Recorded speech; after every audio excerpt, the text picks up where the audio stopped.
नमस्कार दोस्तों, आप सभी का स्वागत है मेरे YouTube चैनल हेलो नीलेश पर। यहाँ पे हम ज्यादातर बिजनेस, फाइनेंस और इन्वेस्टमेंट के बारे में बात करें और सबसे ज्यादा शायद म्यूचुअल फंड के बारे में ही बात। तो चलिए आज के हमारे पहले टॉपिक पे आते हैं, जो है इन्वेस्टमेंट।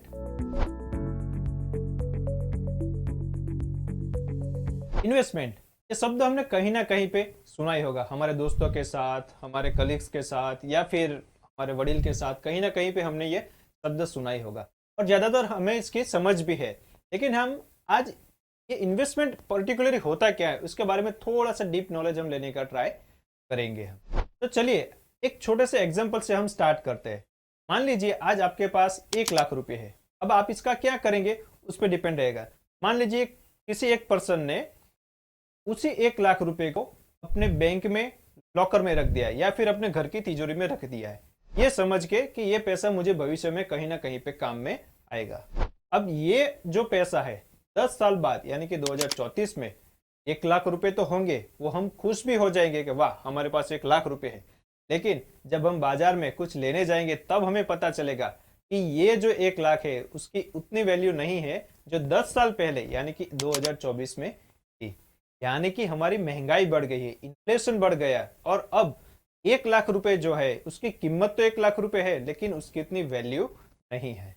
तो ये होता है इन्फ्लेशन यानी कि महंगाई। मुझे क्या करना होगा कि ये जो 1 लाख रुपए है वो कॉन्स्टेंटली साल भर साल बढ़ता रहे। वो जो मैं कुछ करूंगा उसको कहते हैं इन्वेस्टमेंट। इन्वेस्टमेंट यानी मैं अपने पैसे को कुछ ऐसी जगह पे रखता हूं जहां पे मेरा पैसा अपने आप बढ़ता है या फिर मैं अपने पैसे को काम पे लगाता हूं और पैसे कमाने के लिए। दैट्स कॉल्ड इन्वेस्टमेंट यानी कि उसको इन्वेस्टमेंट बोलते हैं। चलिए उसी एग्जांपल को लेते हैं। मान लीजिए 1 लाख रुपए का आपने गोल्ड ले लिया है। अभी 2024 में उसकी कीमत है 70,000 यानी कि 70,000 और वही गोल्ड को आपने बैंक के लॉकर में या फिर घर की तिजोरी में रख दिया और 10 साल बाद जब आप उसको निकाल के बेचने जाओगे तब आपको पता चलेगा कि उसी कीमत से बहुत ज्यादा कीमत आपको मिल रही है। मान लीजिए अब उसकी कीमत है 1.5 लाख रुपया। तब हमें पता चलेगा कि हमने जो 1 लाख रुपए इन्वेस्ट किया था उसकी कीमत बढ़ गई है। ये होता है इन्वेस्टमेंट। हम आगे देखेंगे कि इन्वेस्टमेंट हम कहाँ कर सकते हैं, कैसे कर सकते हैं और क्यों कर सकते हैं। इस टॉपिक के बारे में हम इसी वीडियो में आगे पढ़ेंगे। चलिए ये तो हमने समझ लिया कि इन्वेस्टमेंट हमारा क्या होता है, लेकिन हमारे पास सबसे बड़ा क्वेश्चन है कि हमें इन्वेस्टमेंट करना ही क्यों है।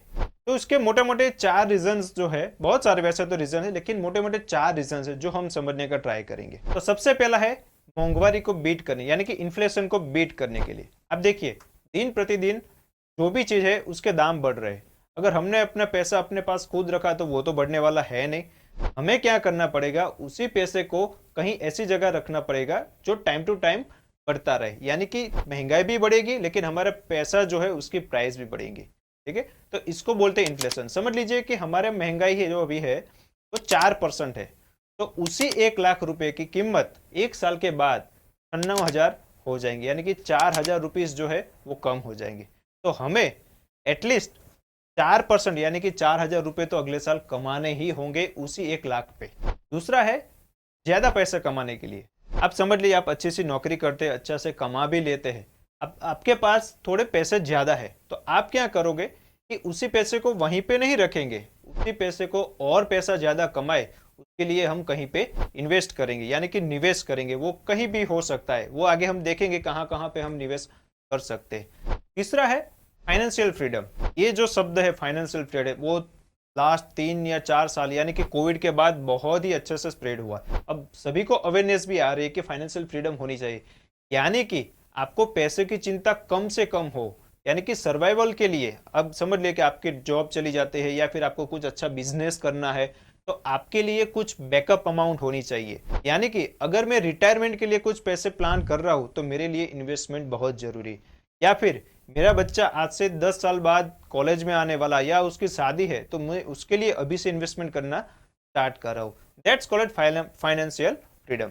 और लास्ट, और हम सभी उसके लिए काम करते हैं, अचीविंग गोल। यानी कि हमें कुछ पर्टिकुलर गोल के लिए इन्वेस्ट करना है। यानी कि समझ लीजिए मुझे 5 साल बाद मुझे मेरा घर लेना है या फिर गाड़ी लेनी है या फिर बच्चों की एजुकेशन है, इन सभी के लिए मैं पैसे पर्टिकुलर गोल के लिए मैं इन्वेस्ट कर रहा हूँ।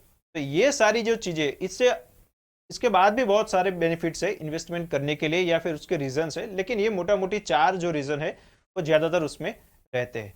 तो इसीलिए हमें इन्वेस्टमेंट करना चाहिए। अब बात करते हैं टाइप्स ऑफ इन्वेस्टमेंट। इन्वेस्टमेंट क्या है, इन्वेस्टमेंट क्यों करना चाहिए, वो तो हमने समझ लिया। अब हमें समझना है कि इन्वेस्टमेंट हमें पर्टिकुलर कहाँ पे करना है। ये बहुत ही ब्रॉड सब्जेक्ट है, लेकिन हम इसको शॉर्ट में समझने का ट्राई करेंगे।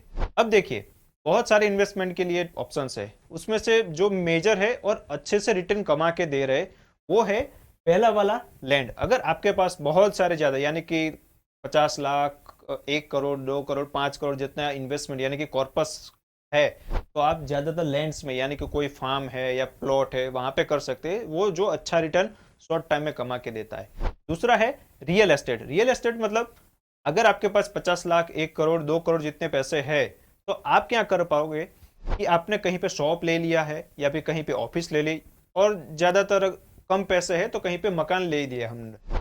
अब इससे क्या होगा कि उस प्रॉपर्टी की value constant day to day बढ़ेगी, या फिर साथ में आप उसका रेंट भी ले सकते हो। तो यहाँ पे 2 तरह से हमें इन्वेस्टमेंट का रिटर्न मिलता है।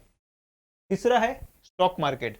हम सभी स्टॉक मार्केट में पैसा अपना इन्वेस्ट करते हैं और दिन प्रतिदिन वो स्टॉक अगर बढ़ता है तो उसकी वैल्यू भी हमें ज़्यादातर बढ़ेगी। इसमें म्यूचुअल फंड भी हम इसमें काउंट कर सकते हैं, लेकिन अभी इसमें मेन जो टॉपिक है एज ए हम स्टॉक मार्केट को कंसिडर करते हैं। इसके अलावा है गोल्ड और सिल्वर।